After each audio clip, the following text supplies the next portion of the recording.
mchakato wa kulinda au kuimarisha uhusiano wako na Mungu. Bwana Yesu asifiwe. Kuitunza imani ni mchakato wa kulinda au kuimarisha uhusiano wako na Mungu. Bwana Yesu asifiwe. Kijana ambaye unamjua Mungu au umeokoka, ni muhimu kuilinda au kuitunza imani. Bwana Yesu asifiwe sana.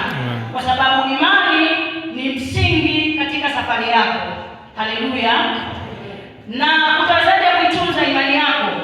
Bwana Yesu asifiwe. Imani yako utaitunza kupitia neno la Mungu. Bwana Yesu asifiwe. Huwezi kuitunza imani kwa maisha bila kulijua neno la Mungu. Ni lazima uitunze imani kupitia neno la Mungu. Neno la Mungu lijae ndani yako. Ujifunze neno na likae kwa wingi ndani yako. Bwana Yesu asifiwe. Lakini pia ni muhimu kudumu katika maombi. Bwana Yesu asifiwe. Kijana uliokoka, unapolijua neno, ni lazima uwe na maombi. Bwana Yesu asifiwe. Amen.